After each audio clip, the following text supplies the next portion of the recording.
Universidad de Antioquia, Escuela de Microbiología, Centro de Investigación y Extensión, Programa de Educación Continua, Ciclo Microbiología y Bioanálisis. Actualicémonos en el aseguramiento de la calidad en el laboratorio. Martes 10 de noviembre del 2015. Buenas tardes. Iniciamos el presente acto con la siguiente frase de reflexión. Un hombre inteligente es aquel que sabe ser tan inteligente como para contratar gente más inteligente que él.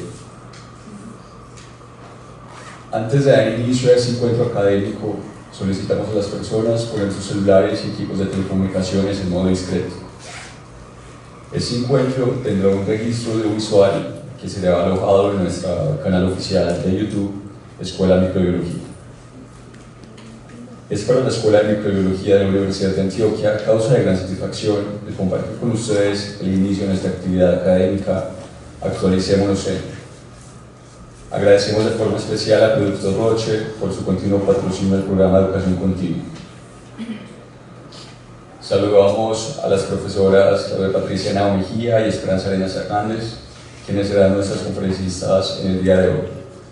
De igual forma, un saludo de bienvenida para todos ustedes, profesores, estudiantes, egresados, empleados y amigos de la Escuela de Microbiología.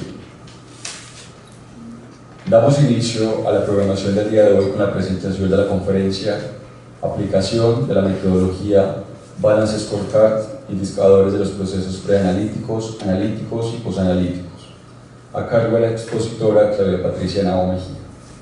Ella es bacterióloga y laboratorista químico, especialista en hematología con orientación al laboratorio y banco de sangre, coordinadora de calidad y responsable del programa de tecnovigilancia del Laboratorio Docente Asistencial e Investigativo de la Escuela de Microbiología. Bienvenida.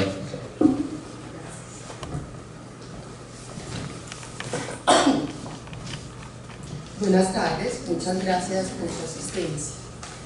Yo sé que para nosotros que estamos en la parte operativa de los laboratorios, a veces nos queda un poquito complicado sacar estos espacios, pero qué bueno que lo aprovechemos.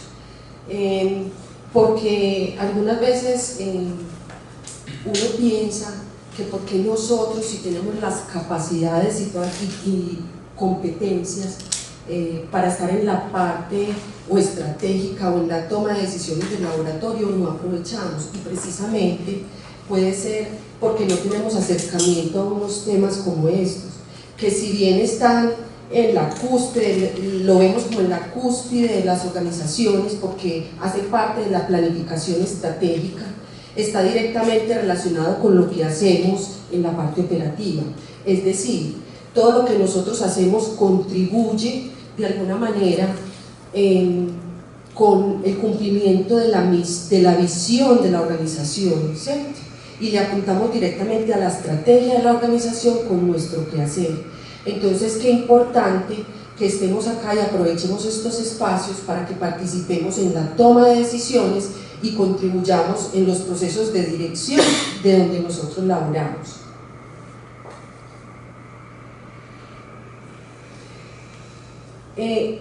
Todas las organizaciones, inclusive el laboratorio, estamos influenciadas por el contexto externo, es decir, nos impactan directamente, positiva o negativamente, y nosotros tenemos que estar preparados, el laboratorio tiene que estar preparado para responder a esos requisitos, no solamente de los clientes y de las partes interesadas, sino a las influencias que el medio externo tiene en la organización.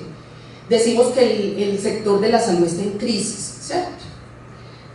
Y nosotros estamos preparados para afrontar esa crisis. Habíamos pensado, veníamos venir esa crisis. Probablemente en algunas instituciones lo vieron de esa manera y se anticiparon. Y otras simplemente en este momento estamos padeciendo o estamos viendo como ese coletazo de esa crisis. Miremos entonces que factores como el económico, el legal, el social y el tecnológico nos impactan directamente. Miren, solamente hablando de requisitos de habilitación, que son requisitos básicos, vemos como en menos de 2 años tenemos dos normas distintas y nosotros tenemos que responder sí o sí a esos requisitos, porque de lo contrario no estamos habilitados para prestar nuestros servicios como laboratorio. Entonces, bien importante tenerlo en cuenta en lo económico, claro, y desde hace mucho tiempo.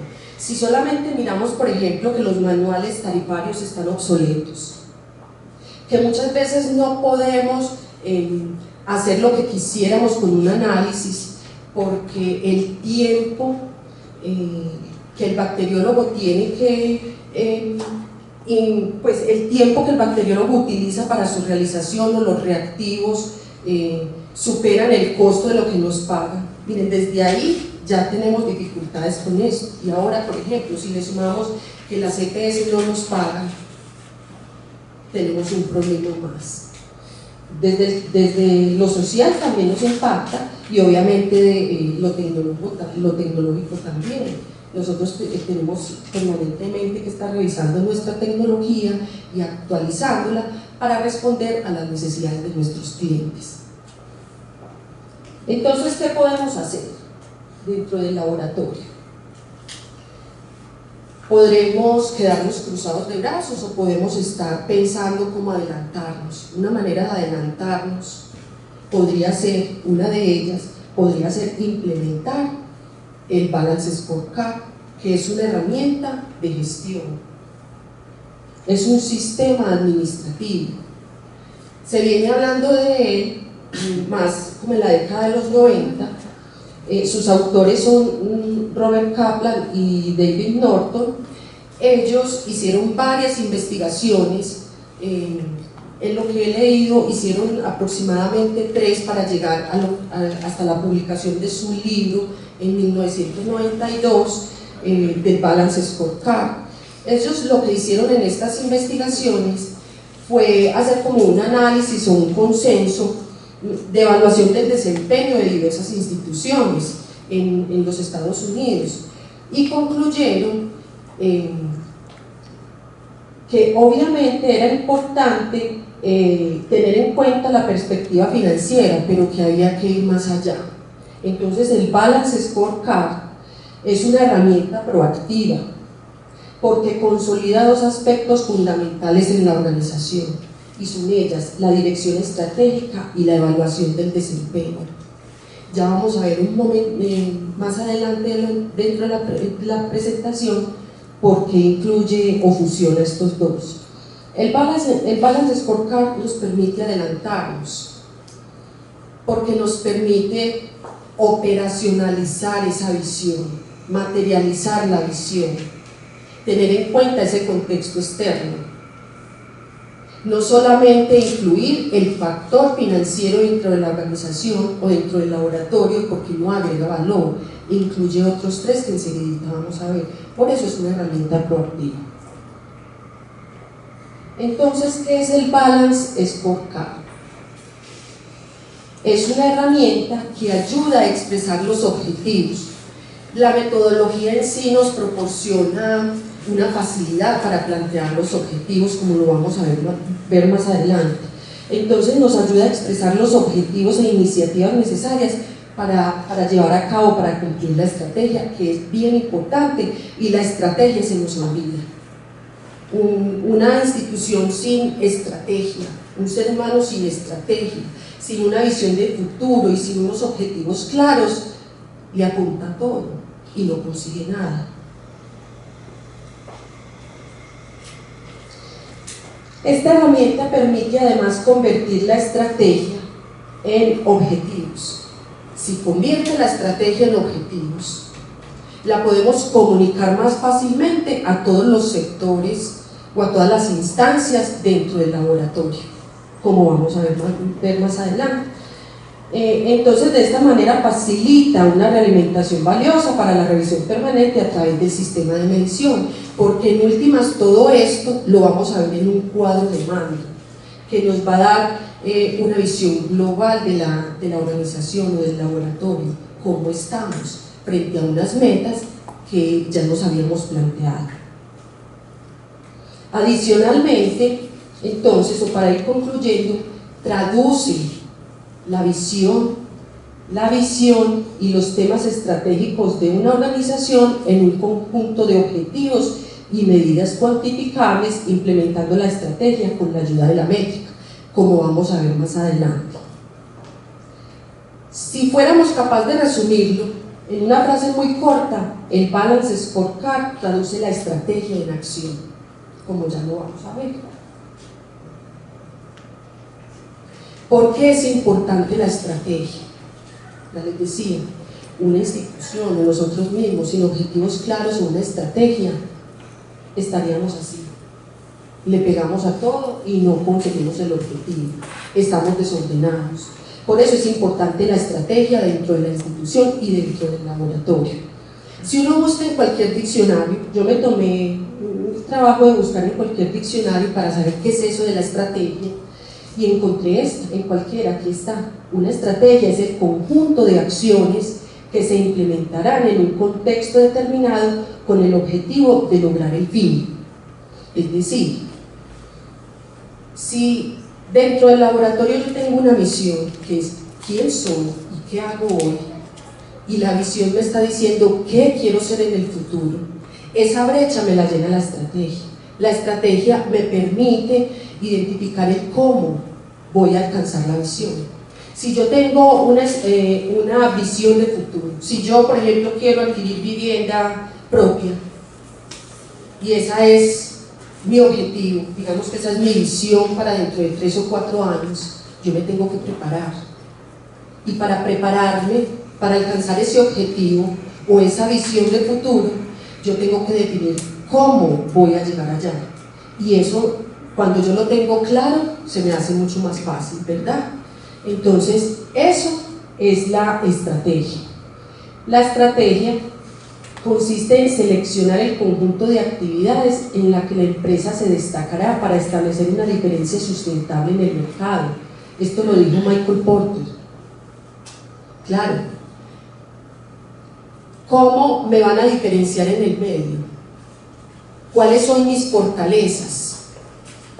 ¿Qué es lo que me va a permitir permanecer en el medio? ¿Qué es lo que me distingue? ¿Cierto? Esa es la estrategia. Y obviamente, como vamos a ver después en una diapositiva donde vamos a ver todo el mapa estratégico, ahí se ve funcionada o plasmada esa estrategia.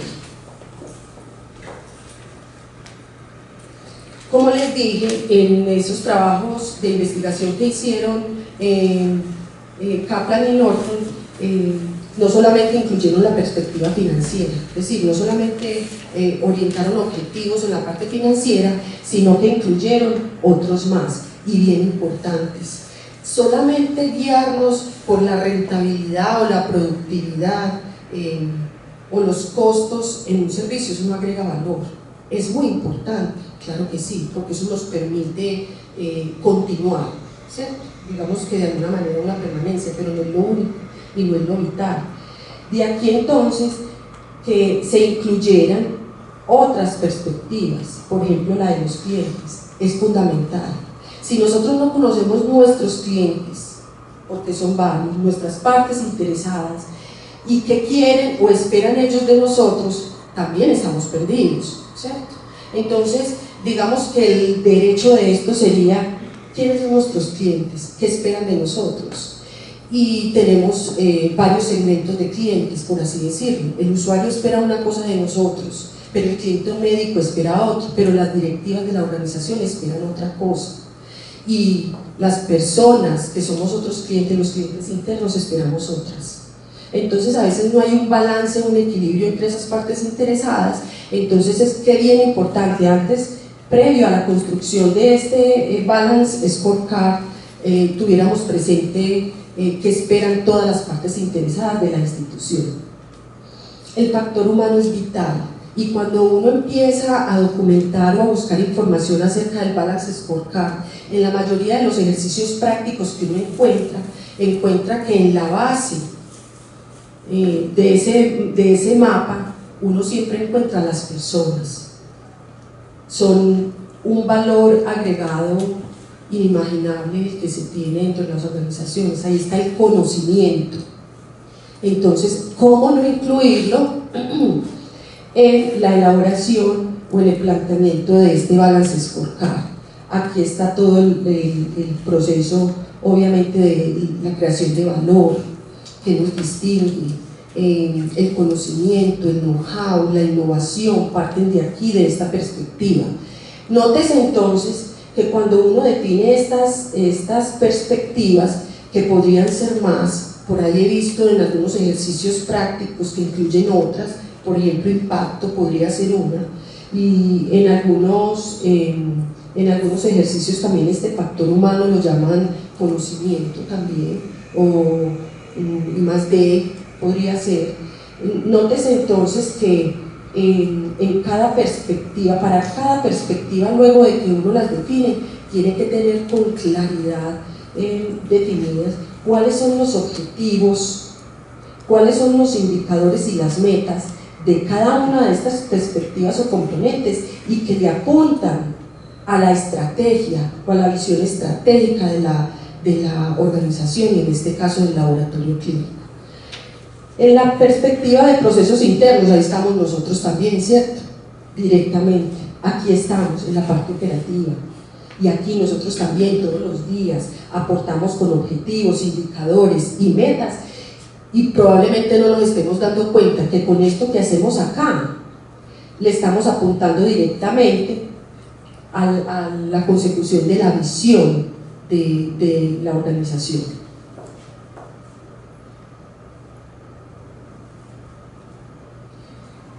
Digamos que después de una revisión exhaustiva se encuentra que hay como un proceso lógico en la construcción del balance scorecard.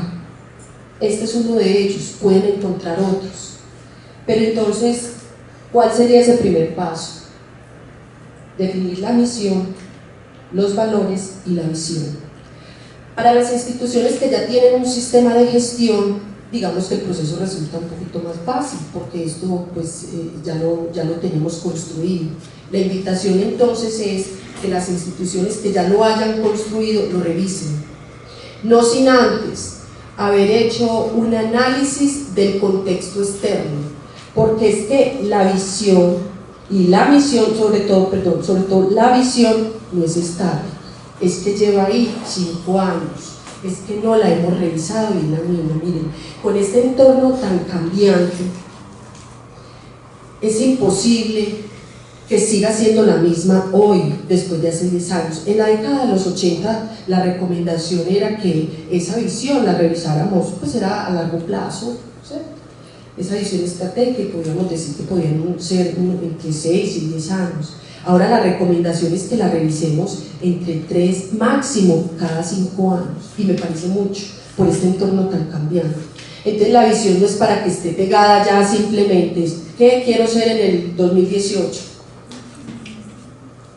No es para que esté allá pegada, es para que la estemos revisando, para que la estemos evaluando, para que estemos revisando cómo desde nuestro quehacer diario le estamos aportando al cumplimiento o no de esa visión. La misión obviamente es el por qué existimos, la razón de ser del laboratorio, la prestación de servicios del laboratorio, es lo que nosotros hacemos. Los valores es el código de ética de la institución. No podemos pasar por altos los valores, ese es el código de ética, es lo que la ruta de nuestras conductas y nuestro comportamiento dentro de la institución, la deberíamos tener en los huesos, esos valores institucionales, y deberíamos conocerlos. Miren, se pone uno a leer y dice, estudios señalan que hacen un consenso, y en la parte directiva analizan quiénes conocen la visión, y se encuentran con que aproximadamente el 70% la conoce. La parte directiva, van a la parte táctica o la parte media de las instituciones, y aproximadamente el 40% conoce la visión, y van a la parte operativa, que muchos de nosotros o la gran mayoría estamos allá, y qué pesado, el 10% conoce la visión solamente. Y es que allá vamos y no sabemos para dónde vamos, y aparte de eso no sabemos cómo vamos a llegar allá, no conocemos la estrategia, no conocemos la visión. pero obviamente también no es culpa de nosotros solamente, ¿cierto? Habrán procesos que estén fallando aquí arriba y por lo tanto esa misión, valores y visión no se traduce en el quehacer diario de la institución. Entonces, una vez ya tenemos listo esto o ya lo hemos revisado frente al contexto externo, vamos a definir cuál es la estrategia, que ya hemos hablado de ella, cómo podemos alcanzar la visión, cuál es el camino. Posteriormente, una vez hayamos identificado la estrategia o las estrategias, vamos a definir cuáles son los factores clave que yo necesito para materializarla. Y una vez entonces ya los tengamos definidos, esos factores clave los traducimos en objetivos. Es así de sencillo. Vamos a hacer un ejercicio, vamos a ver un ejercicio para ver que no es tan complicado.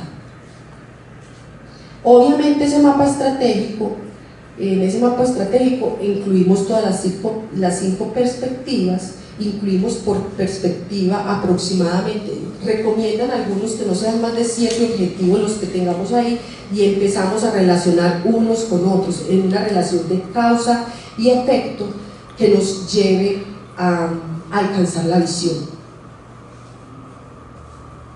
Posteriormente, entonces, hacemos nuestro cuadro de mando, que yo sé que todos el cuadro de mando lo conocen. Es como ese panel de control que tenemos ahí enfrente, que nos está mostrando las perspectivas, su relación con los objetivos, las metas, los indicadores, cómo vamos y para dónde vamos, si estamos alcanzando las metas. Eso es un cuadro de mando integral en últimas.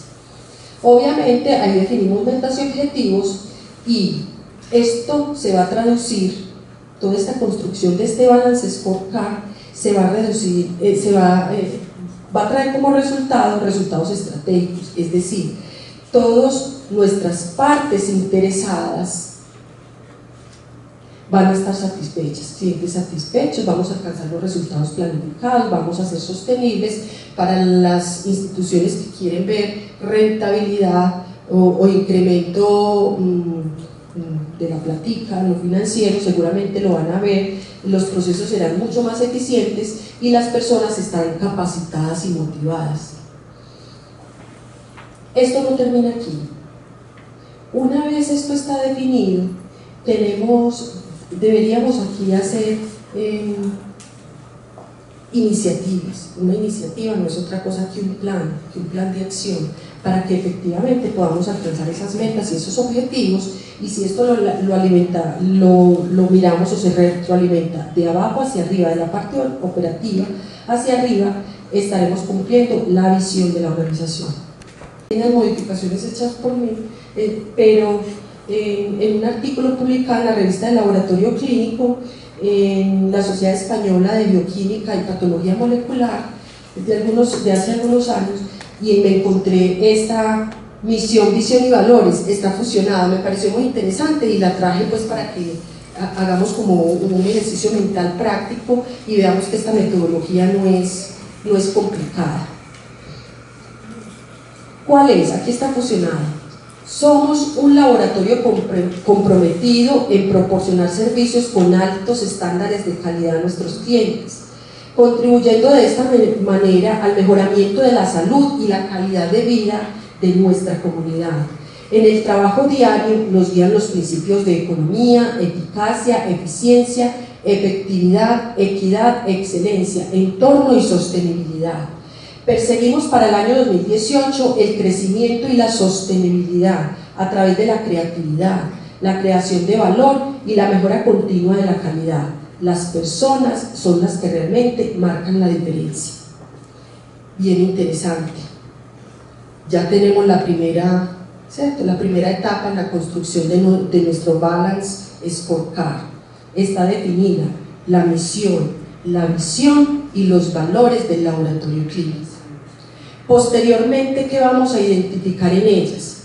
Vamos a identificar esos factores clave, esos ADN o factores constitutivos, es decir, podrían ser altos estándares de calidad, son factores diferenciadores, ¿cierto? Por ahí va la estrategia. ¿Qué vamos a hacer? Vamos a impactar ¿Por qué? Porque nos estamos comprometiendo entonces al mejoramiento de la salud y la calidad de vida de nuestros clientes, o de nuestra comunidad, perdón, sí, de nuestra comunidad.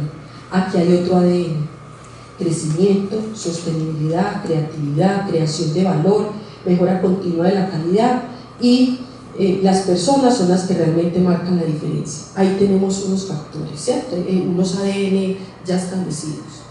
¿Qué necesitamos?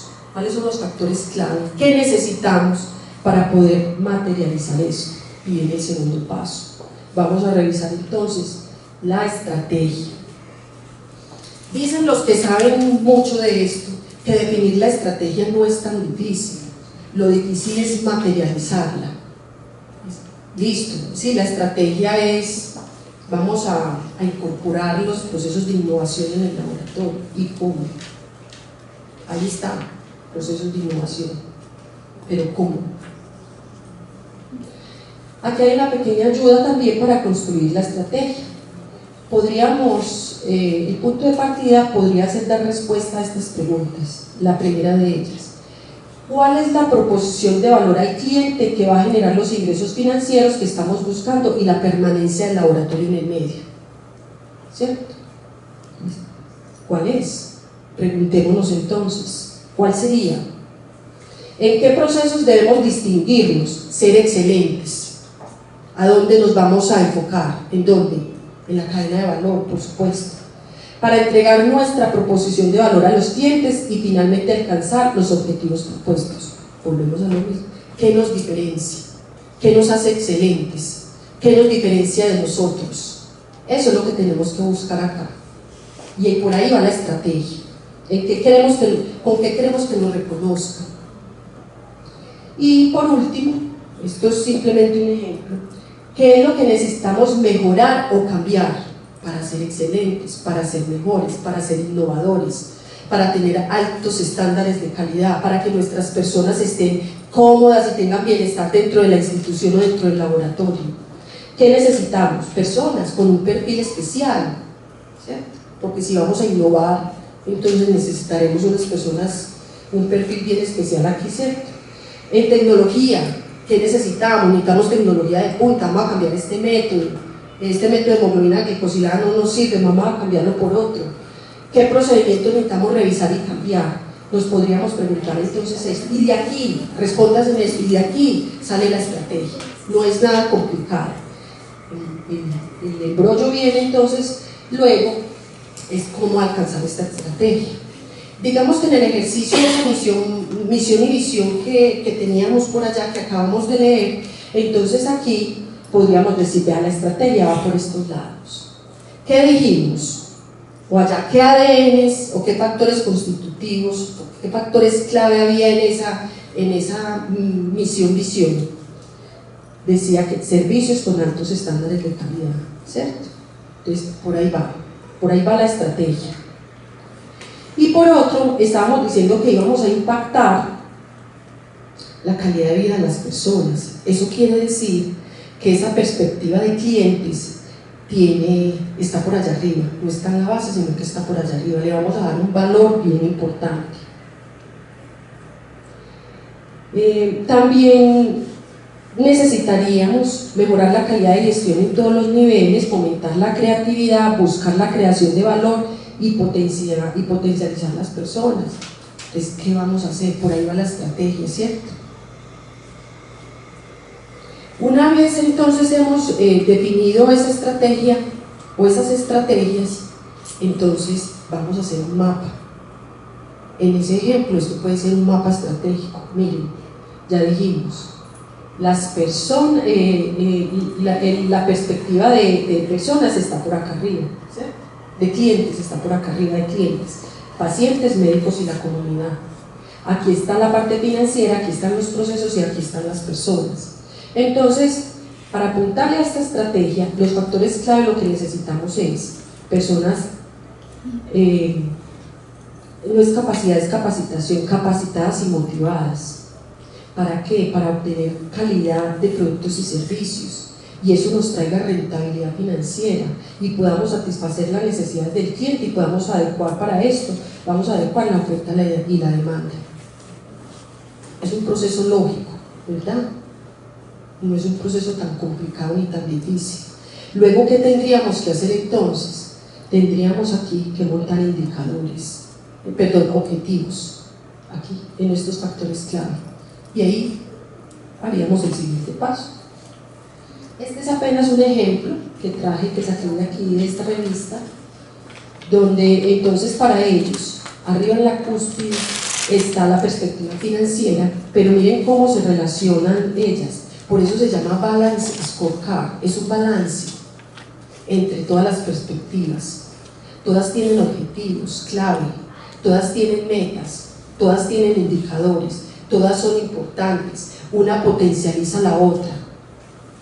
Una sin la parte financiera, sin la perspectiva del cliente, sin estas dos difícilmente alcanzamos los objetivos de los procesos internos.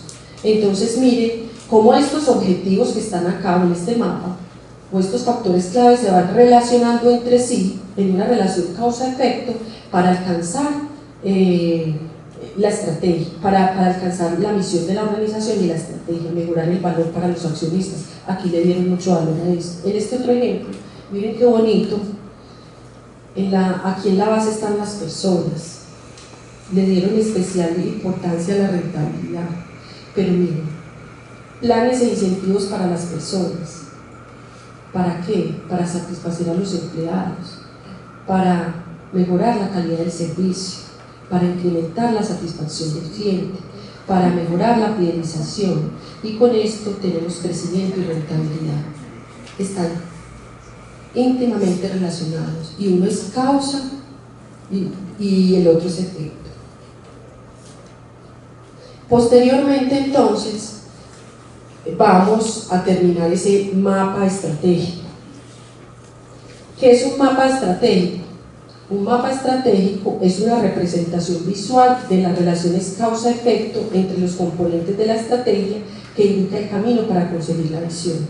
Aquí están las perspectivas en el orden que nosotros consideremos pertinente. Pueden haber otras, ya les dije que en algunas instituciones incluyen la perspectiva de impacto. Definimos los objetivos a partir de los factores claves de éxito. Ya les dije que no se recomienda que sean entre 5, máximo 7 por perspectiva, y los vamos asociando unos a otros en una relación causa-efecto que nos lleve a alcanzar la visión de la organización.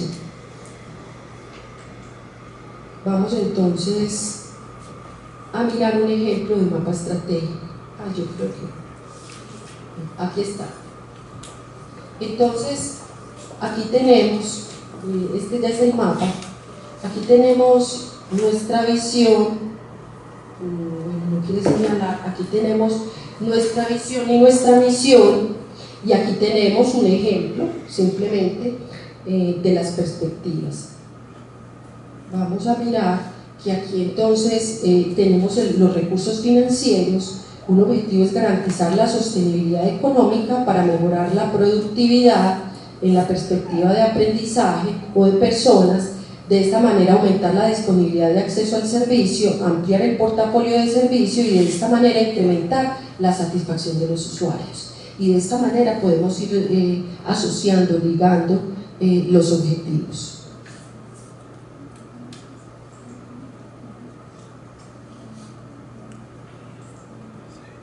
Continuemos entonces con la presentación.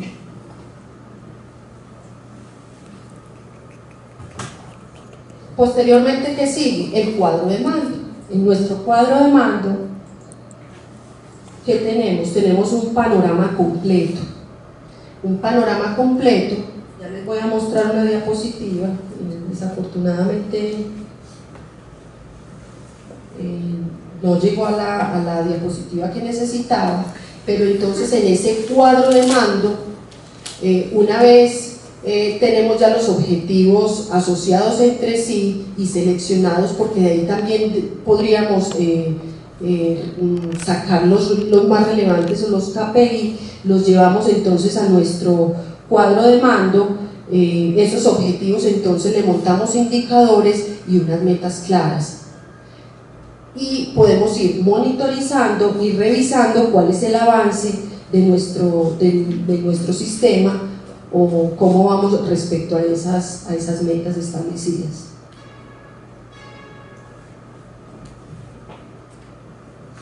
No me lo quiero mostrar, pero no, se los quedo debiendo, no sé por qué. Ahorita cuando hicimos el ensayo se dio, pero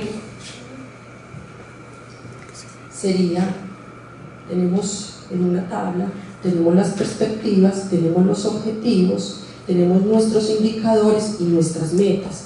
Podemos incluir entonces el semáforo y cómo es el nivel de avance, y eso posteriormente asociarlo a unas iniciativas o unos planes de acción para poder alcanzar las metas deseadas. Es muy importante entonces además decir que estos indicadores para su operacionalización deben ir a una ficha de indicadores que tenga una información relevante o importante. Ya dentro del laboratorio clínico, entonces, nosotros que estamos en la parte operativa y estamos en la fase, estas tres fases bien identificadas dentro del laboratorio clínico, la fase preanalítica, analítica y posanalítica, con unas actividades clave. Nosotros todos los días estamos midiendo aquí, ¿cierto? Sabemos entonces cómo con esto que estamos midiendo, con estos indicadores que están aquí, cómo le estamos aportando el cumplimiento de la visión. Probablemente no sabemos cómo. Obviamente el laboratorio, con todo el seguimiento y medición que hace permanentemente, no solamente tiene que responder a unos objetivos estratégicos, sino también que hay otros requisitos de parte legal. Nosotros tenemos que medir, por ejemplo, la satisfacción, la oportunidad, ¿cierto? La continuidad, la pertinencia, la calidad, la seguridad de todos nuestros procesos, o esos atributos de calidad que nos pide el Ministerio. Por un lado estamos respondiendo a eso, ¿cierto? Obviamente, por ejemplo, si tenemos indicadores de alerta temprana, tenemos que estar midiendo y monitorizando la oportunidad o el tiempo de atención, o el tiempo en que nos demoramos en entregar los resultados de acuerdo a la circular 046. Por ahí también tenemos que estar midiendo, todos los días estamos midiendo, ¿cierto? Pero qué importante entonces, si nosotros estamos midiendo aquí, estamos seguimiento, esos indicadores son como vectores, ¿cierto? Nos ayudan a que esos objetivos estratégicos se cumplan. Aquí, ¿cuál sería el objetivo estratégico entonces? ¿Cuál es la salida de este proceso? La salida de este proceso es un resultado, ¿cierto? Y obviamente, como les digo, es muy importante medir acá, en todas estas fases, y hacer seguimiento, no necesariamente con indicadores, pero sí el seguimiento y medición de los procesos nos va dando cuenta del avance o de cómo vamos en el número de incidencias, en el número de solicitudes que no cumplen requisitos, las muestras que no cumplen requisitos, la inoportunidad en el servicio, en fin. Pero aquí entonces, ese gran indicador de salida, ¿cuál sería? Unos resultados clínicamente útiles, que le sirvan al médico o al clínico para tomar decisiones. Ahí deberíamos empezar a medir. Si por ejemplo la estrategia del laboratorio es la innovación, deberíamos estar incorporando esa medición acá. Si lo importante es las personas dentro de la institución, deberíamos estar incorporando entonces indicadores allá en las personas que nos den cuenta de la permanencia de ellos dentro de la institución, de cómo las estamos formando, ¿cierto? Si estamos incorporando los procesos de investigación al laboratorio, entonces dar cuenta de eso y no limitarnos simplemente a estas actividades que, si bien son muy importantes para nosotros, no son las únicas.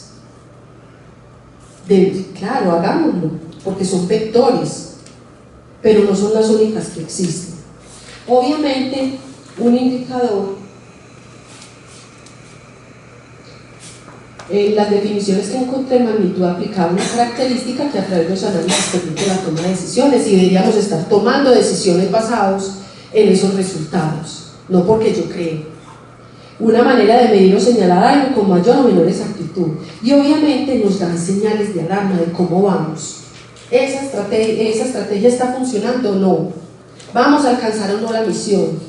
Si estamos alcanzando altos estándares de calidad, miren, se me olvidaba por allá cuando estábamos viendo lo de altos estándares de calidad. que si queremos obviamente tener altos estándares de calidad, una estrategia puede ser la acreditación para el laboratorio. Nos vamos a acreditar, ¿cómo lo vamos a hacer? Empecemos ya, ¿a cuánto tiempo? Esas cosas deberíamos de tenerlas claras o incluirlas. Obviamente los indicadores que llevemos en el laboratorio, y todo indicador tiene unos atributos, deben ser objetivos, pertinentes y precisos. Que obviamente tengan objetividad, que el dato no esté influenciado por quien lo mide, debe estar claramente definido cuáles son las variables, cuál es el numerador, cuál es el denominador, si hay fórmulas de cálculo, cuál es la interpretación, cada cuánto se recoge, quién lo recoge. Eso deberíamos estar haciendo, porque entonces el indicador nos da dependiendo de quién lo mida, y no es así. Debe estar bien operacionalizado para que nos dé unos datos reales y con ellos tomar decisiones. Tienen que ser pertinentes, las mediciones deben tener coherencia con políticas y objetivos institucionales. Miren, y se nos olvida, medimos todo y todo no lo tendríamos que medir, todo no lo tenemos que llevar a un indicador. Obviamente estar ahí atentos y mirando cómo va el seguimiento, pero no lo tenemos que llevar a un indicador. Precisión, que la medición refleje fielmente la magnitud que queremos analizar. Oportunidad, y es en el momento en que se necesita para tomar decisiones en ese momento. Ya para qué vamos a medir una cosa que pasó, sobre la cual ya no podemos tomar causa aquí decisiones. Ya lo que pasó, pasó. Entonces, que sea en el momento en que lo necesitemos. Confiabilidad, con métodos claramente definidos. Y economía, considerar los costos de los recursos requeridos. 100 indicadores, ¿quién mide todo eso? ¿Cuánto tiempo hay que invertir? Hay que también racionalizar los costos del laboratorio. Por eso es muy importante que cuando vayamos a definir los indicadores en el laboratorio, tengamos en cuenta entonces la pertinencia de los mismos, y ojalá tuviéramos en cuenta los indicadores clave de desempeño o KPI. Recordemos entonces que aquí, en cada perspectiva o a la salida de cada proceso, deberíamos estar definiendo los indicadores clave. Obviamente hay indicadores en la parte estratégica, táctica y operativa, y que ellos nos van a permitir dar cuenta de unos indicadores de resultado. Los indicadores clave de desempeño KPI, que esta es su definición, es una métrica que mide el desempeño o el logro de la organización en la búsqueda y ejecución de sus objetivos estratégicos. Ahí es donde tenemos que apuntar, ahí es donde tenemos que centrar nuestros esfuerzos. Como ya les decía, en cada perspectiva hay indicadores clave. Los indicadores de productividad son los indicadores que miden la efectividad del laboratorio y la utilización de los recursos humanos y materiales, y es importante tenerlos en cuenta, obviamente. Y los indicadores de calidad, bien importantes para nosotros en el laboratorio clínico, que son los indicadores que informan sobre la calidad de los procesos y productos y permiten analizar la eficacia de la organización en la prestación del servicio. Obviamente tenemos indicadores en la fase preanalítica, analítica y posanalítica, y entonces aquí el llamado es a volver a revisar esos indicadores, reevaluarlos si es del caso, centrarnos en los indicadores clave para de esta manera poder hacer seguimiento a la materialización, al cumplimiento de esa visión e incorporar unos nuevos que nos permitan tener una visión global y un todo de la organización o del laboratorio. Como ustedes ven, es una metodología que no es nada complejo. Yo sé que la podemos implementar en el laboratorio clínico, que ustedes pueden ser partícipes de ella, y que esto nos permitirá entonces poder alcanzar la visión de la institución y poder permanecer en el medio. Muchas gracias. Continuamos con la programación del día de hoy, con la conferencia Estrategias Metodológicas para la Verificación de Métodos del Laboratorio Clínico, a cargo de la profesora Esperanza Arenas Hernández. quien es bacterióloga, laboratorista clínica, especialista en alta gerencia con énfasis en calidad, líder de calidad de los servicios de extensión y docente de la Escuela de Microbiología. Universidad de Antioquia, pregrado y posgrado en temas de metodología y aseguramiento de la calidad. Es presidente del Comité 187 de Normalización para Laboratorios Clínicos del ICONTEC, experta técnica del ONAC, Organismo Nacional de Acreditación, en la norma ISO 15189. Le damos la bienvenida a la profesora Esperanza. Bueno, yo me comí la mitad del título. Él dice que eran estrategias metodológicas para la verificación de métodos. Entonces nos quedaba metodológico, método. Cuando nosotros asistimos a estas conferencias, solemos arrancar con algunas definiciones. Y hoy adrede no traje ninguna, porque quiero más como conversar con ustedes y que aquí con nuestras propias palabras definamos las cosas. ¿Sí? En principio, entonces, ¿qué significa la palabra verificación? Uno en el lenguaje común verifica algo que ya está establecido, ¿no? Y si vamos a decir, bueno, vamos a verificar tal cosa, vamos a verificar que las instalaciones tal cosa, entonces porque ya tenemos una instalación y porque ya tenemos, digamos, unos requerimientos de una instalación o unos requisitos. Entonces, si vamos a hablar de que un método lo vamos a verificar, es porque ese método ya está establecido, ya está definido. Entonces, vamos a mirar hoy es quién lo establece. Porque yo me pongo a ver aquí en Colombia, un país bien aporreado en el sector salud, y hay laboratorios que han hecho validaciones de métodos. Cuando eso, en el deber ser, no le correspondería como responsabilidad al laboratorio clínico, al que presta el servicio. Pero lo que sí nos compete es seleccionar un método adecuado, ¿sí? O sea, un método válido.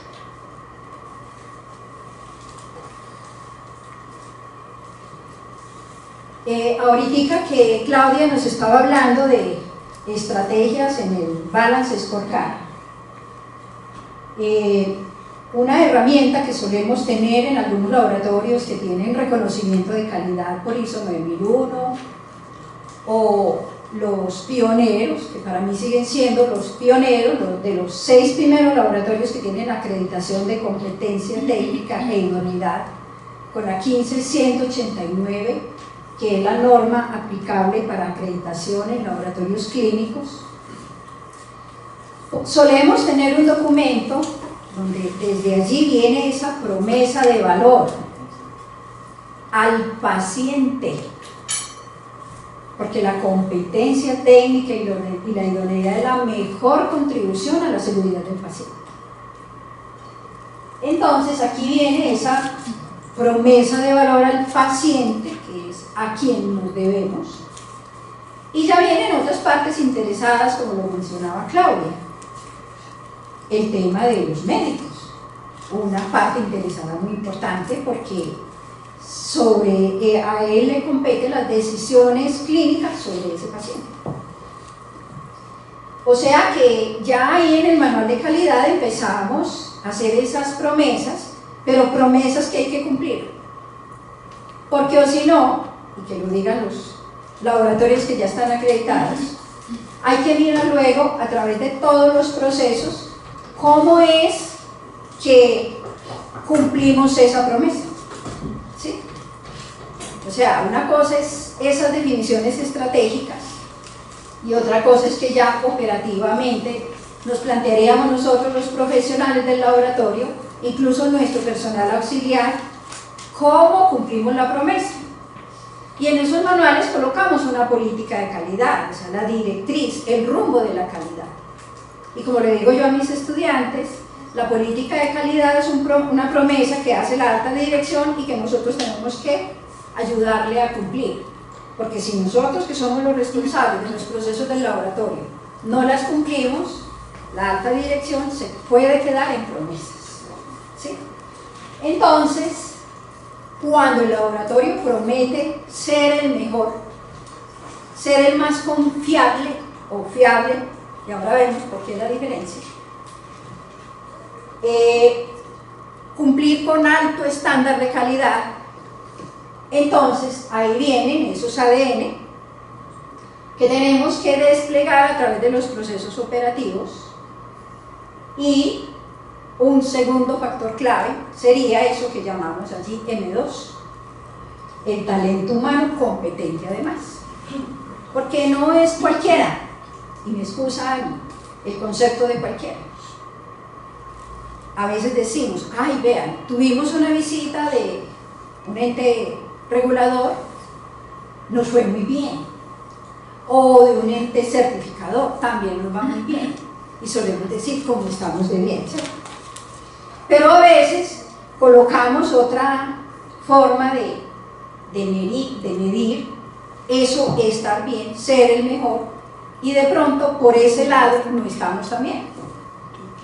Entonces acudimos a lo que se llaman altos estándares de calidad, porque una cosa es tener un estándar de calidad, pero cuando decimos alto estándar de calidad, o sea, por lo menos en significados, el alto es un reto, o sea que es superior a algo, a la competencia, a otras sedes incluso de los servicios que tienen sedes en ciudades, en áreas de ciudades, y que tienen un laboratorio donde son más exigentes.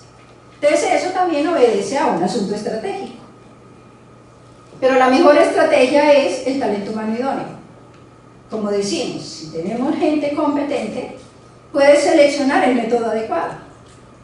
Tiene competencias para mirar cómo opera sus procesos de manera adecuada. Y para seleccionar los equipos, el software, los materiales de control, los calibradores y todo eso. O sea que el talento humano competente es la garantía. Y cuando miramos que cambiamos de turno, que hoy me recibe mi compañera en la noche, y esos cambios que se hacen, cómo impactan en los procesos y en la confiabilidad de los resultados. Eso lo tenemos que conocer. ¿Qué diferencia hay entre ella, él? ¿Sí? ¿Qué diferencias hay? Y viene también la estandarización entre ellos. ¿Sí? Entonces hay que conocer que el resultado, una cosa es que yo trabaje como sola en el mundo, yo con yo, y otra cosa es en servicios de mayor complejidad, donde hay cambio de turnos y todas estas cosas, donde hay que garantizar todo eso. El M4 entonces aquí, y cada M es una contribución a la incertidumbre para que vamos ya metiendo cositas ahí, ¿cierto? Cada M es una contribución a la incertidumbre. En el manual, la incertidumbre es la que se declara. Cuando yo digo, quiero ser el mejor laboratorio y acreditarme, ya ahí dije, yo voy a estimar la incertidumbre. Otra cosa es que se la reporte al médico. Esa es una promesa que significa acreditar el laboratorio con una norma de competencia y idoneidad. Viene el equipo y entonces ahí viene otra contribución a la incertidumbre. ¿Sí? Viene y su software además, porque en muchos laboratorios, sobre todo en los de mayor complejidad, algunas funciones, la función calibración, algunos cálculos, se hacen directamente con el software del equipo. Entonces, eso implica que el software también sea válido. Entonces vamos haciendo como todo el inventario de cositas que tienen que ser válidas. El medio ambiente controlado, excluyendo el asunto de la motivación, que en 9001 nos decían, el medio ambiente de trabajo, que haya un buen clima organizacional, que haya una cultura sólida, excluyendo eso, porque hay que incluirlo como estrategia, ya los aspectos de humedad relativa, temperatura ambiente, contaminación cruzada, instalaciones adecuadas, pisos, techos, de todo eso que también por el estándar de habilitación lo conocemos adecuadamente. Todo eso hay que controlarlo y todo eso hay que demostrarlo. En calidad es a lo Santo Tomás. Una cosa es que usted lo haga y otra cosa es que se llene de papeles. Eso es muy diferente. Eso usted puede evidenciarlo en un aplicativo, en un archivo electrónico y no necesariamente en papel. El M6, que es parafraseando a James Wisner, donde tenemos lo que él denomina la niña mimada del laboratorio, la muestra del paciente. Hay que protegerla, hay que salvaguardarla, porque ahí tenemos el analito o el famoso mensurando, ¿sí? Hay que mimarlo, porque ahí hay una incertidumbre. El control, el calibrador, mimados, increíbles, pero si tiene la fecha de vencimiento adecuada, ¿qué pasa? Que no me da el control. Y nos solemos hacer preguntas, y resulta que aún estando en especificaciones de fecha de vencimiento, a veces los controles se nos dañan, porque no tenemos controladas las neveras, o porque tenemos un esquema de control que no es sistemático. En muchos laboratorios, es que esto no lo hacemos desde hace 3 meses. No, es que desde que se fue fulanita. Entonces, miren también que es también un asunto estratégico, el tema de perder conocimiento. O sea, al revés, hay que retener el conocimiento organizacional, el aprendizaje organizacional. Cuando a nosotros en estas normas nos dicen que hay que planificar los cambios y los impactos del cambio, y nosotros el cambio lo vemos como cosmético. No, se fue una niña, la reemplazamos con otra, dicen algunos jefes por ahí, ¿cierto? Nadie es irreemplazable. Y resulta que empiezan a caerse las cosas, ¿sí? Empieza a caerse el sistema. Y hemos tenido algunas experiencias en ese sentido. Un simple traslado del laboratorio, a nosotros, y yo digo aquí con gallardía, un simple traslado de una sede para la otra nos tumbó el sistema de calidad. Hubo que volver casi que arrancar de cero. Y éramos los mismos. Entonces, el cambio hay que gestionarlo. ¿Qué implica para el laboratorio que se le vaya uno de sus profesionales? Una de nuestras niñas y niños auxiliares que tanto nos ayudan, y hay unos que son tan buenos, yo diría la mayoría, son muy buenos. Pero también tenemos que mimarlos como al ítem de ensayo. Al ser humano hay que mimarlo también como al ítem de ensayo. Entonces, les decía que cada M representa una contribución a la incertidumbre, pero tenemos algunos problemitas. Miren en esta fuente, que la pueden consultar ustedes en la página del BIPM, ahí dice el documento, ¿cuál es el problema? De tantos, porque hay muchos. Si ustedes consultan hay más problemas. Dice que muchos procedimientos de medida del laboratorio dan resultados diferentes para una misma muestra. Entonces es un reto para nosotros como profesionales del laboratorio clínico. Y allí entonces la misma fuente presenta cómo diferentes, los colorcitos que están ahí en las barritas representan a una fabricante diferente. Y bueno, algunos se ven, de hecho están publicados, equipos conocidos por nosotros, que el Advia de Siemens, que el Roche, el Lexis, bueno, referencias de instrumentos de medición. Y miren la publicación de los anales de química clínica que invocan ahí la fuente. Hay una alta variación para un mismo analito con diferentes instrumentos de medida. Entonces por ahí empiezan los retos, porque de hecho podemos ya concluir de la conferencia desde ya y no al final, y es que la mejor estrategia para verificar un método es seleccionar el adecuado. o sea, aquel método que ya esté validado. Y por ahí hay muchas fuentes que nos dicen, ¿a quién le compete validar? Al fabricante. Miren, aquí hay 1, 2, 3, 4, 5 fabricantes que validaron con sus procedimientos que tienen en sus fábricas, validaron y sacaron sus equipos y sus reactivos al mercado. Y nosotros les compramos, o los incluimos porque son unos aliados para nosotros continuar prestando nuestros servicios. Pero resulta que mire lo que pasa entre todos ellos para un mismo analítico. Entonces, si nosotros fuésemos a participar en un programa de control externo, ¿frente a qué nos van a comparar? Cuando a todos les dan esa divergencia de datos y esa variación, ¿sí? Entonces el tema de la variación, que sigue siendo y ha sido un dolor de cabeza en nuestros laboratorios, dejarlo así, porque como para hacerlo más dramático en el mensaje que quiero compartir con usted. Alguien puede decir, pero es que eso no importa. Yo puedo contar con un laboratorio central y tener un único método bien armonizadito, ¿sí? Que sería el caso 1, contar con un laboratorio central con un único método. Hago una aclaración aquí en la fuente.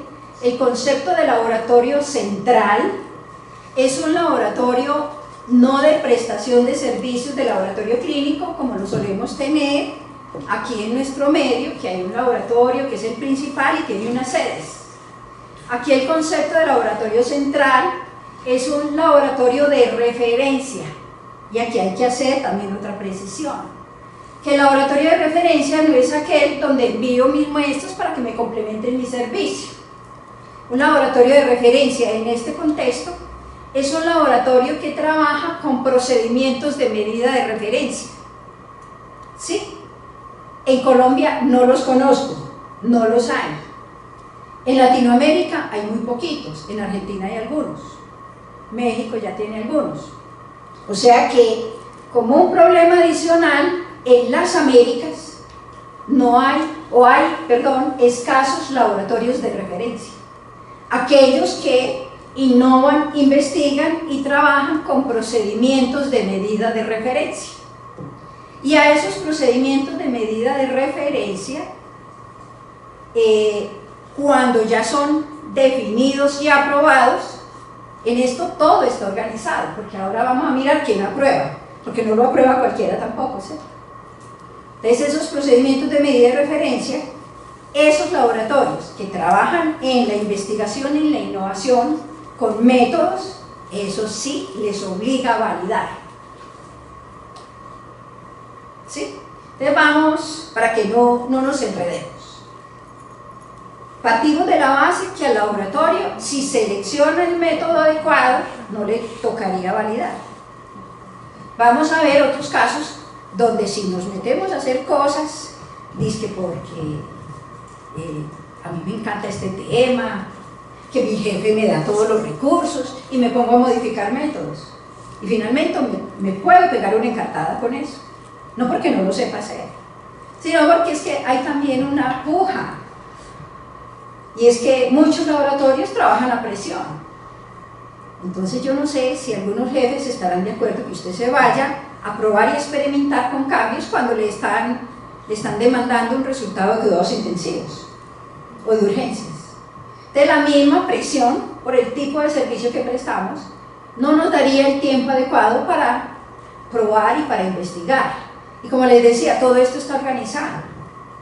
La expectativa es que quien pruebe, cambie, modifique, innove, crea, no está prestando servicios de laboratorio clínico. Y si un laboratorio clínico opta estratégicamente por montar un laboratorio de innovación, eso es otro paseo. Entonces tendría que haber una separación funcional, no quiere decir que sea imposible. Aquí un laboratorio puede decir, bueno, el futuro del negocio está a trabajar en la innovación, en la parte del laboratorio clínico, pero eso es un asunto también estratégico. Entonces tengo un laboratorio que presta servicios, ¿sí?, clínicamente útiles, y el otro presta servicios que, en el caso que les refiero, para procedimientos de medida de referencia, el propósito sería adecuados al uso para el fin previsto, ¿sí? Entonces hay una diferencia. Los laboratorios clínicos nos debemos como propósito a la utilidad clínica, pensando en el paciente y en que el médico tome las mejores decisiones con los resultados nuestros. Pero un laboratorio de procedimientos de medida de referencia, el fin previsto es comprobar y contar con la evidencia objetiva de que ese método sí sirve para lo que se pretende que sirva. Entonces, hay diferencias en los propósitos con esos dos laboratorios. ¿Les queda claro o quedó como muy enredado? ¿Me pueden interrumpir? ¿Sí? Bueno, alguien puede decir también, podemos coger todos esos métodos, recuerden los colorcitos que representaban a diferentes instrumentos de medición, y hacer uno guía, ¿sí? Y coger todos esos datos y armonizar esos resultados. Eso podría ser una solución, pero poseemos problemas adicionales. Vamos a suponer aquí sobre esta grafiquita sencilla, que la hice manualmente para efectos de no enredar más las cosas. Supongamos que este es un grafiquito de Jouren, ¿sí? Donde el punto que está en el centro, que ahí no se ve bien el color, pero lo puse disque rojo. ¿Sí se ve? Yo, pues, ustedes tienen mejor los ojos que yo. Ahí está el procedimiento de medida de referencia, ¿sí? Que recuerden, son otros laboratorios que se dedican a la investigación sobre procedimientos de medida para uso en el laboratorio clínico. Y con la última opción que alguien puede decir, cojamos y todos participamos y cada puntico representa un laboratorio. Hagamos un supuesto. Si alguien organizó un programa de control externo, el ideal en este gráfico es que todos esos puntos, esos lunarcitos, estuvieran muy cercanos al punto rojito. Y que el ideal es que todos estén pegaditos allá en el cuadrito del centro, ¿sí? Entonces miren en la opción, cuando se dice es que cojamos al instrumento X, al instrumento Y, ¿sí? Y cogemos todos esos datos y armamos una base de datos y de ahí podemos sacar hasta requerimientos de calidad. Eso depende, eso va a depender, ¿sí? Porque miren, aquí, si esto es un programa de evaluación externa, hay un desencuentro. Puede que aquellos dos tengan un sistema de medición diferente, los dos de arribita que están como cerquitos, pero frente a la referencia, ninguno se acercó. Entonces estos métodos son los que yo digo que son muy buenos, que son métodos el cielo, porque allá vamos a caber todos. Para allá vamos, sí. Pero ¿qué pasa en la analogía? A nosotros nos han vendido que en el cielo vamos a caber todos, ¿cierto? ¿Sí? Entonces, bueno, esa es una metodología para el cielo, allá vamos a caber todos. Pero si le exigimos el requisito, y es estar todos en el cielo, pero poder tener la oportunidad de conversar con Dios, y resulta que no nos encontramos con Dios, suponiendo que Dios es el puntico rojo del centro, perdón. Entonces sí ven la diferencia en que tampoco es, para efectos de planificación de nuestra calidad, es decir, bueno, cojamos todo un programa de control externo con todos los participantes, eso es como el cielo, ahí caben todos. Entonces hay que empezar a hacer unos filtros, ¿sí? Entonces, ¿para qué tipo de analito? ¿Para qué intervalos? Porque no es lo mismo que yo preste servicios en intervalos donde recorto trazas o pequeñas cantidades o intervalos grandes, altos, ¿sí? Por decir algo, atiendo diabéticos,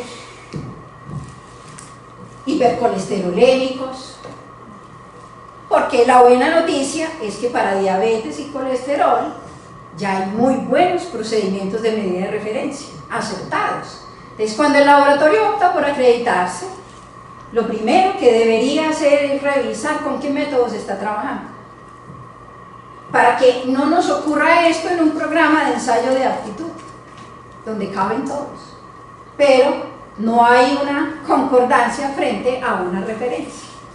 ¿Nos queda claro ese paseíto ahí? Bueno.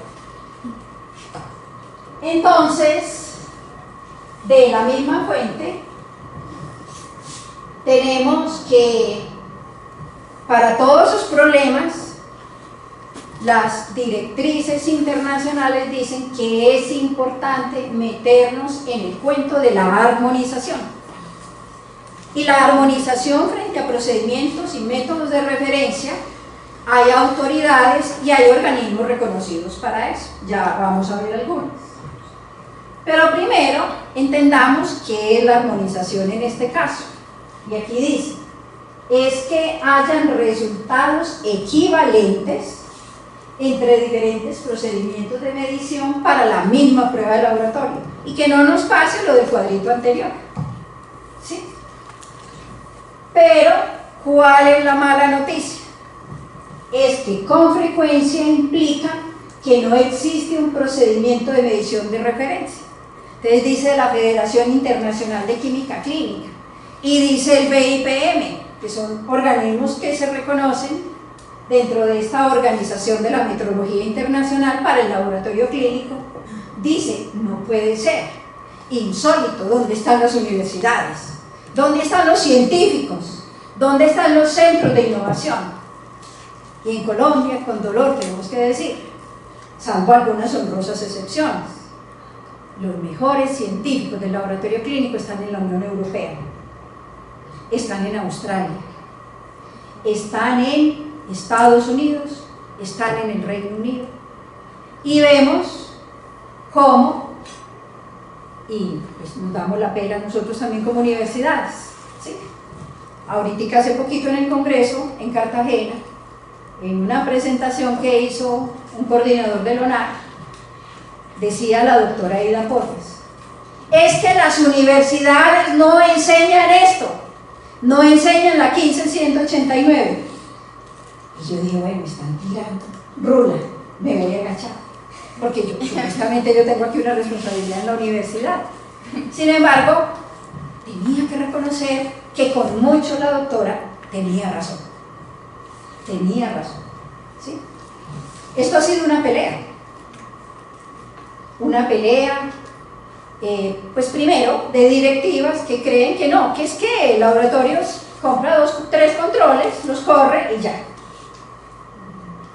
Ya con este cuentecito implica que hay que trascender lo que aprendimos en la universidad hace 2, 5, 10, 30 años y que nos tenemos que seguir actualizando en este tema para poder incluso permanecer en el mercado, ¿sí?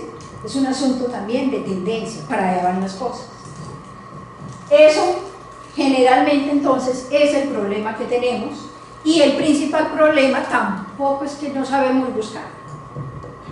Yo por eso me vuelvo una vieja cantaletosa con mis estudiantes en decirle que yo hago énfasis en la planificación y en el tema de selección de métodos. La armonización entonces, esas autoridades internacionales reconocidas han definido que el procedimiento de medida de referencia debe tener una nomenclatura básica, porque nosotros ya en el laboratorio vamos a tener el procedimiento específico, alineado ¿a cuál? Al de referencia.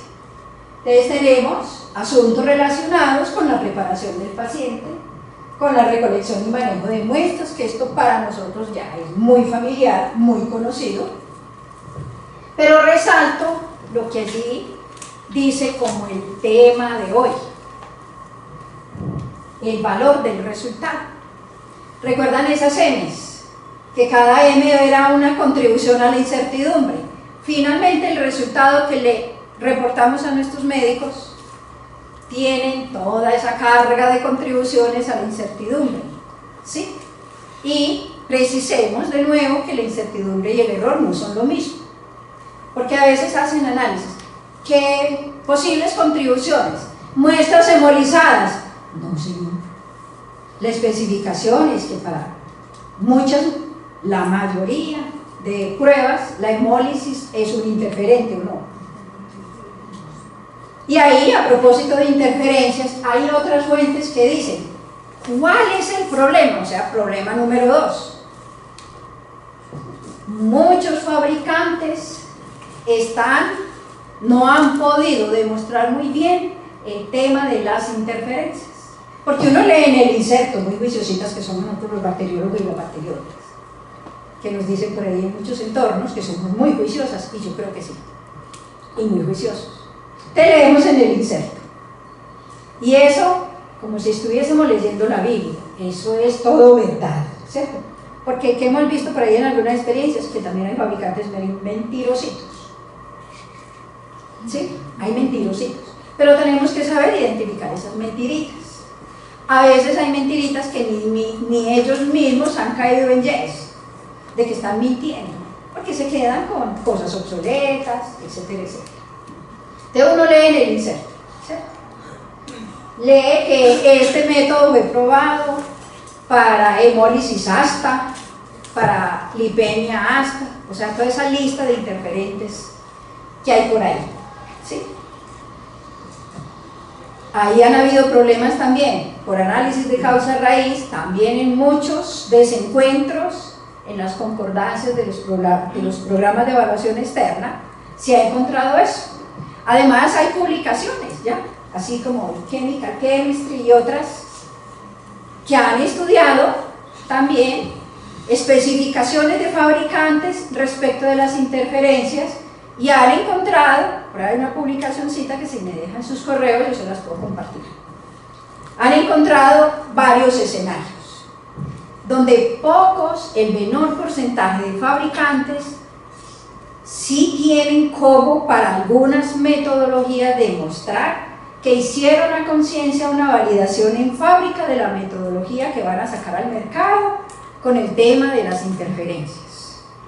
Pero la mala noticia es que la mayoría de los fabricantes en ciertos estudios no encontraron con qué evidenciar que esas interferencias que ellos declaraban en el inserto eran reales.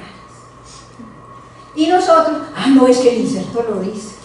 Entonces hemos sido muy pacientes, cuando los pacientes son otros, y no nosotros. Entonces hemos sido pacientes, hemos actuado también de buena fe, hemos actuado sobre la base de que a mí un vendedor no me va a engañar, y a lo mejor a veces el vendedor tampoco conoce muchos detalles de su equipo. En fin, hay cosas ahí por analizar, ¿sí? Entonces, resalté el tema del valor del resultado porque ahí viene toda la carga de incertidumbre de aquello que seleccioné bien, regular o mal, ¿sí? Lo otro es un tema también importante, porque al resultado de una medición le va asociada una unidad de medida. Y ahí, en el resultado y su unidad asociada, más o menos su incertidumbre, viene la fiabilidad del resultado. ¿Por qué fiabilidad y no confiabilidad? ¿Alguien me puede decir por qué? Excepto ustedes, que ya les conté la historia. Estos 4. Bueno, el caso es que en un congreso reciente en Ciudad de México, el doctor Xavier Fuentes Ardelio, hablando del tema de la confiabilidad de los resultados, que es una promesa que hicimos desde el manual de calidad, ¿cierto? Desde la visión de futuro, cuando uno lo lee, somos los más confiables. Entonces ya en el tema de estandarización y armonización, donde él se mueve a nivel internacional, él dice, no es correcto decir confiabilidad porque la confiabilidad tiene una carga de subjetividad. ¿Y qué estamos haciendo nosotros aquí con mediciones? Instrumentos de medición, medidas del instrumento, son medidas objetivas, ¿sí? Corrimos el control, el instrumento dio eso, concordante, más o menos concordante, lo que haya sido, es una medición objetiva. Entonces ellos ya en sus diccionarios sobre las ciencias del laboratorio clínico recomiendan que aquí la medición es fiable. Un laboratorio confiable tiene elementos subjetivos. Por ejemplo, los médicos dicen, tal laboratorio es muy confiable. Entonces ya hay una carga de subjetividad, porque él puede que sea muy amigo de la bacterióloga, incluso su esposo. Entonces lógicamente va a recomendar el de él. Entonces eso ya no es una medida objetiva, es una percepción que es diferente, ¿sí? Ellos perciben. El caso es que a veces tienen razón, cuando dicen que no es confiable, a veces tienen razón. Y nosotros peleando con los médicos. Y va a hacer las búsquedas, la tal trazabilidad de la queja y todos esos cuentos que ya implementamos y encontramos y reconocemos a veces con gallardía que el médico tenía razón. Y que es que joden mucho, y me perdonan la expresión, estoy hablando con lenguaje por ahí del común. Y resulta que a veces sí, joden con razón. ¿Sí? Pero está la otra cara de la moneda. A veces sí es una percepción subjetiva. Le caí gordita y no le gusta ningún informe que yo le envío. ¿Sí? O sea que subjetividad per se. Es fiabilidad, la medición, confiabilidad, el sesgo de la percepción. Esa es la diferencia que nos planteaba el doctor Xavier Rodríguez. Bueno,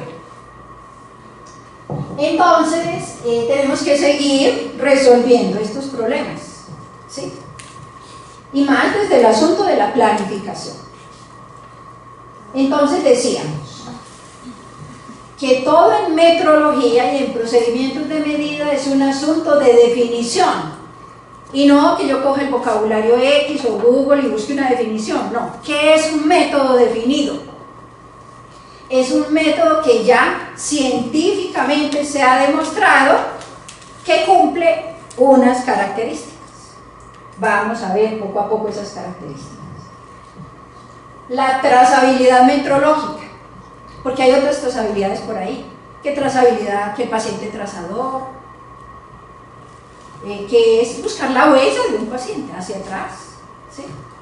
O que la trazabilidad del producto, buscar también el producto desde lo que se especificó, lo que solicité hasta que murió, qué sé yo, es buscar a través de los procesos que todo tiene que tener una identificación unívoca para que en un momento dado, según la etapa del proceso donde estemos parados, podamos perfectamente identificar las cosas.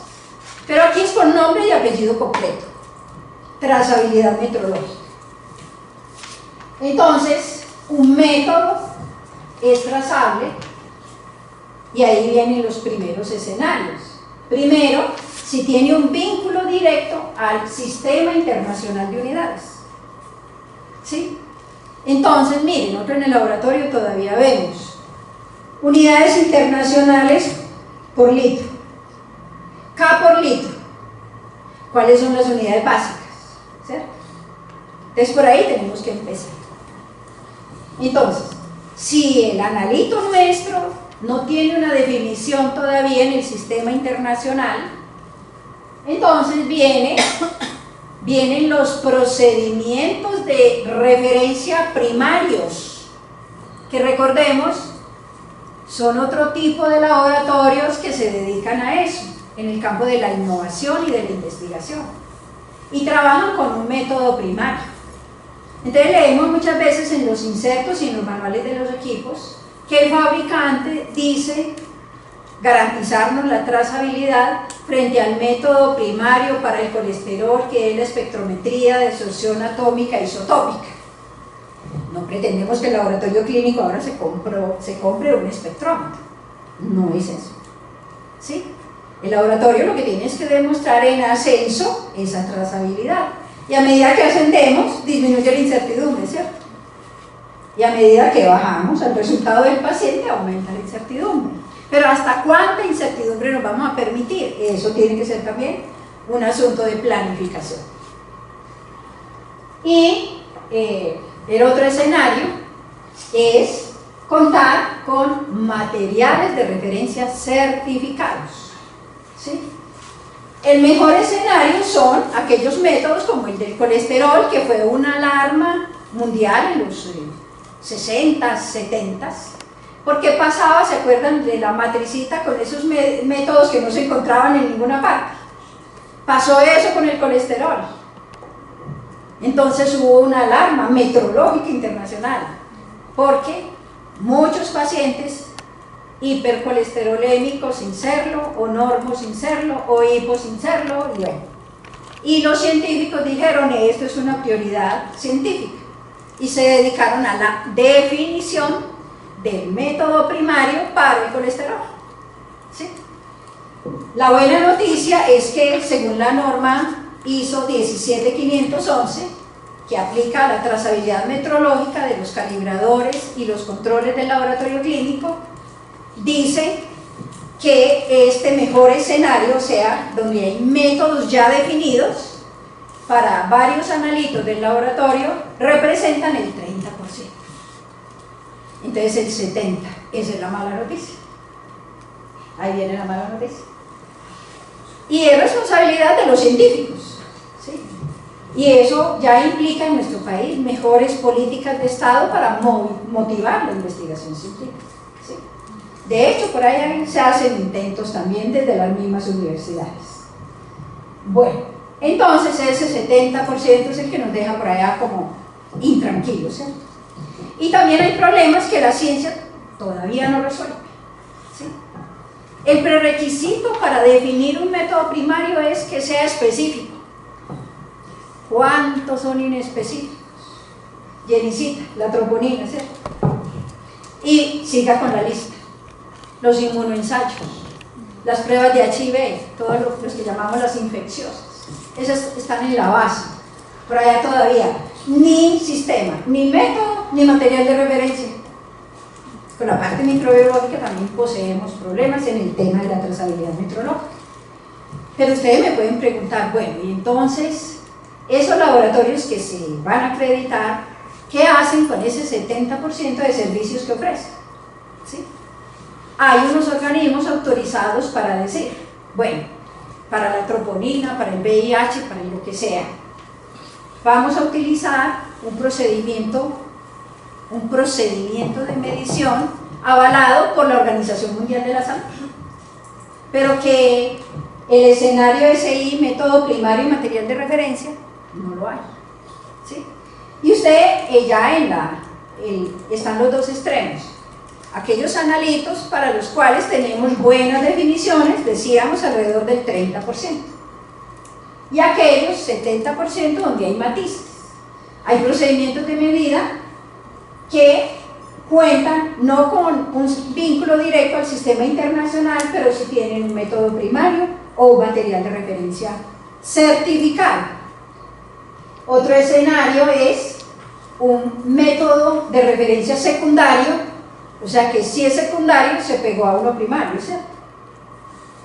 Y un material de referencia sin certificación, pero hay lo que se llama, lo que nosotros conocemos como un calibrador, ¿sí? Entonces en el medio están esos escenarios, y el peor escenario es aquellos que lo dictamina una autoridad internacional de que se trabaje con determinada metodología soportada lógicamente, no es arbitraria, en temas de la investigación, de las últimas investigaciones científicas.